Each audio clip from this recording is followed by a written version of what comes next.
While the Friends apartment has a few great design choices, there's still a lot that can be improved, which is why I transformed it from this to this. Feng Shui is a practice in mindfulness. You really have to understand your space and what you want to get out of it before you make these strategic moves. I'm interior designer and Feng Shui practitioner Julie Khuu, and I'm going to show you how the Friends apartment should have been designed using Feng Shui.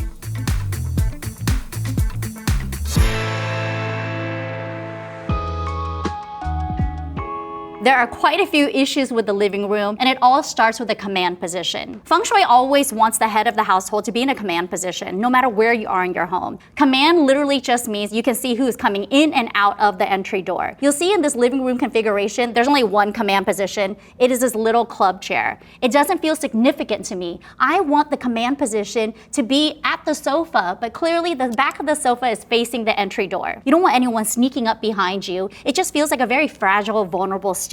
How do we mitigate this? You might think that a really great option is to move the TV down to this south wall, place it right here. That way you can optimize a command position by putting the sofa on this wall. But you know what I hate? I hate it when I am watching television and there's people walking in and out of the space just to try to get to their room. If you're living with roommates, you know exactly how I feel. So even though you are creating a command position to watch television, you're also blocking Qi from entering Rachel's bedroom, which is like a huge taboo. Feng Shui is based on the idea that everything carries with it a universal life force. That energy is called Qi. Qi has the capacity to enter our homes and permeate our spaces to bring us more balance and harmony within our environments. So the TV is not going to stay on this wall. We're going to move it back to where it was. There are so many ways to use Feng Shui according to your conditions. Feng Shui does not require any money to begin. Start where you are, use what you have, do what you can. So let's say the girls don't have a really huge budget. What I would do to create a more substantial command position is just to replace the club chair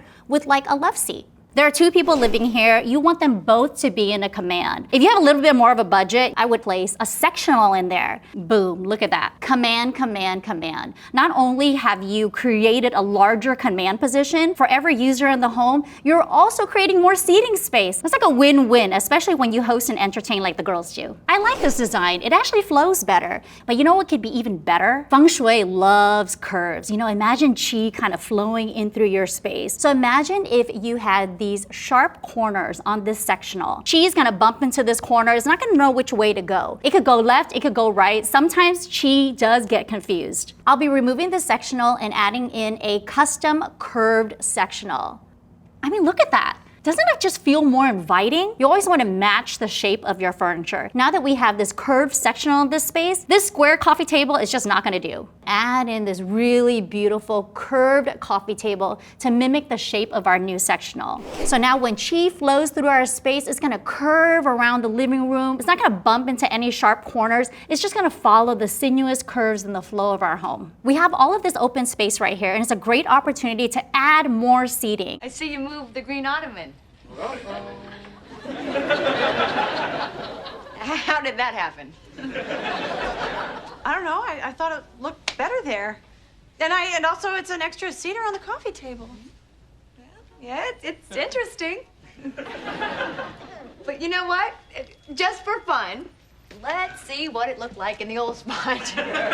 Monica was right. I mean, the green ottoman should never have gone there. I understand what the girls are trying to do, though. You're trying to create more open seating for your guests. But that's just a wrong spot for it, because clearly it's the most uncomfortable seat in the house. It doesn't even have a back. Who's going to sit on an ottoman? So I'll be removing this single chair and ottoman and console out of the way. I would love to place like 2 comfy lounge chairs in the space and make it a little bit more functional with like a side table. Now we've created like a really intimate conversational seating area. The girls can have more guests seat here. They can actually sit here and engage in conversation themselves. It's really about optimizing not only the function of the space, but just more quiet areas for you to enjoy your home. I love that we've created this conversational seating area now, but the area rug just totally feels off. You want to define a zone with area rugs. So you use the area rug to anchor this living room area. If you're confused about the sizing of your area rug, just remember that the front legs of all of your furniture that's in the space should be squarely planted on the area rug. I feel really good about the living room now. Look how much more open it is.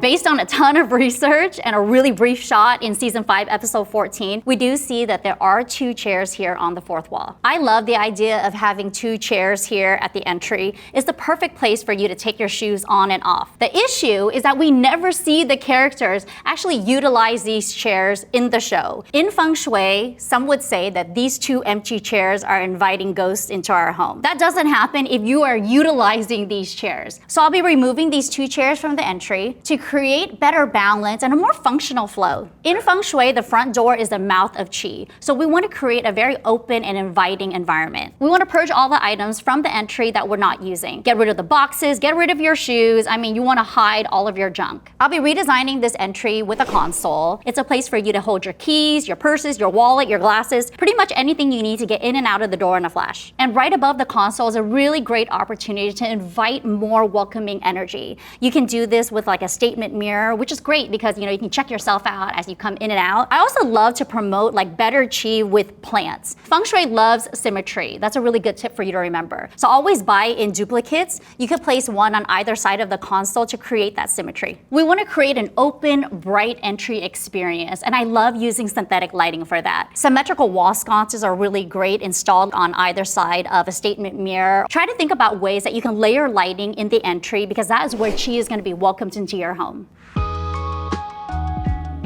Your desk represents your career and life path. So being in a command position at your desk is very essential. This desk is clearly not in a command position. There's a really easy fix for that. Just get rid of the chair.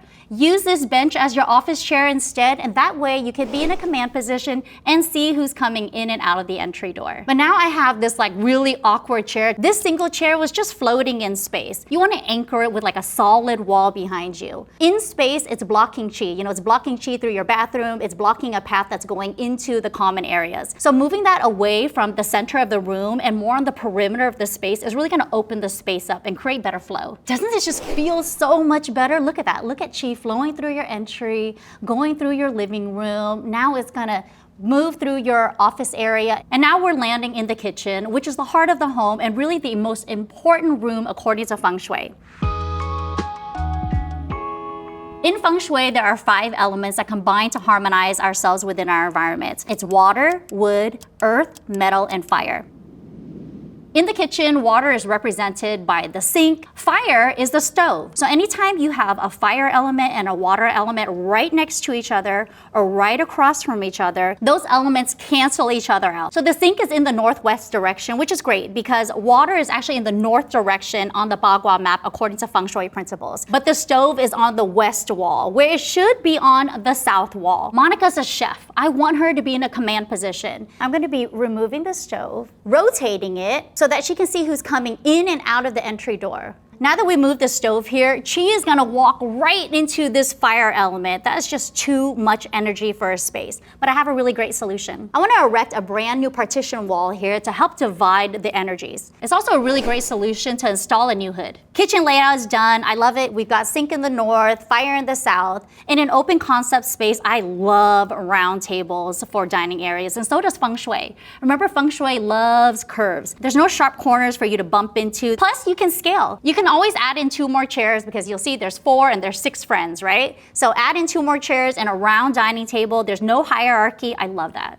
In season 3, episode 8, we see Monica bang Ben's head right on an overhead ceiling beam. Feng Shui believes that overhead ceiling beams are an oppressive energy. They could block or hinder your wealth or growth. It's a literal physical obstacle as well. Just imagine sitting at your dining table, you're looking up, and all of a sudden there's this big beam that's like an oppressive energy right on top of you. That can't feel good. Ceiling beams are potential poison arrow enhancers. A straight line is considered a poison arrow. That's bad energy that can permeate the space and actually hinder and block qi. Oftentimes, these beams are structural. One of the easiest ways for you to block the energy of oppressive ceiling beams is simply to install a light. You can install a really beautiful chandelier. Just think the more faceted and the brighter the light, the more you're able to combat the oppressive energies from the ceiling beams. If you don't have an opportunity where you can install a ceiling light, you can also wrap like vines or plants around the ceiling beam. Just think about ways that you can soften the appearance of the ceiling beams that you cannot move in your home. home. You can also find poison arrows in plants. Now, if you have plants in your home,